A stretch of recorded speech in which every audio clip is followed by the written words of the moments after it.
تفسیری موجود ہے، صحیح بخاری میں حدیث ہے، بلغوا عنی ولو آیہ، پہنچا دو میری طرف سے خواہ تمہیں ایک آیت ہی آتی ہو۔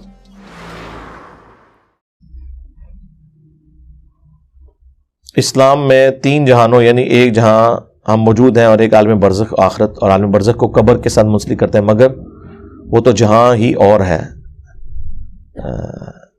اس کے متعلق ذرا وضاحت فرما دیں۔ جوید احمد غامدی صاحب نے اس کی وضاحت فرمائی ہے، لیکن وہ حدیث پر بحث کرتے ہیں۔ حدیثوں کو تو چھوڑ دیں جی، میں نے تو 10 قرآن سے آیات پیش کی ہیں میرے بھائی، آج سے 10 سال پہلے میری اس پہ ویڈیو ریکارڈ ہو چکی ہے۔ مسئلہ 117A عذاب قبر سے متعلق 10 آیات، اور 117B عذاب قبر سے متعلق 17 صحیح الاسناد احادیث، اکثر بخاری اور مسلم سے ہیں۔ اس میں وہ میں نے دونوں کو الگ اس لیے کیا تھا کہ اگر کسی کو حدیث سے کوئی چڑ ہے تو وہ پہلے والا لیکچر دیکھ لے، اس میں نے قرآن سے مقدمہ کلیئر کیا ہے۔ مقدمہ یہ ہے کہ قرآن برزخ جو ہے نا ان سین بیریئر کو کہتا ہے، اور قبر برزخ میں داخل ہے۔ اس کی وجہ یہ ہے وَمِن وَرَائِهِمْ بَرْزَخٌ إِلَى يَوْمِ يُبْعَثُونَ، مرنے سے لے کے آخرت کے دن تک برزخ ہے۔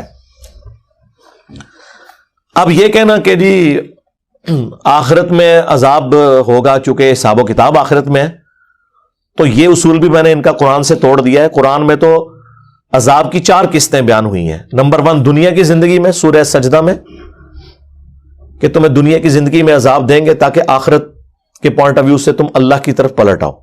نمبر 2 جو سورۃ الانعام میں باقی صورتوں میں آیا کہ جو گناہگار ہیں ان کی موت کے وقت ان کے چہروں اور پیٹھوں کے اوپر ہتھوڑے مارتے ہیں فرشتے۔ ابھی آخرت کا دن تو قائم نہیں ہوا تو ان کا حساب کتاب تو ہوا ہی نہیں، عذاب یہیں شروع ہو گیا۔ اور تیسری قسط وہ بھی قرآن میں آیا کہ فرعونی صبح و شام آگ پہ پیش کیے جاتے ہیں۔ اور چوتھی قسط جس کو سارے مانتے ہیں وہ آخرت میں حساب و کتاب کے بعد ہے۔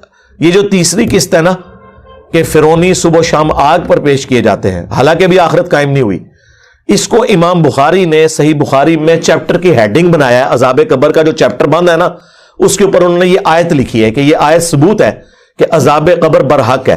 قبر اس لیے بولا جاتا ہے کہ عمومی بات ہے، قرآن میں نہیں آیا اماتہ فاقبرہ، انسان مرتا ہے اور اسے قبر ملتی ہے، تو کیا ساروں کو قبر ملتی ہے؟ تو قرآن جھوٹا ہو گیا کیا؟ نعوذ باللہ، نہیں، عموماً قبر ملتی ہے۔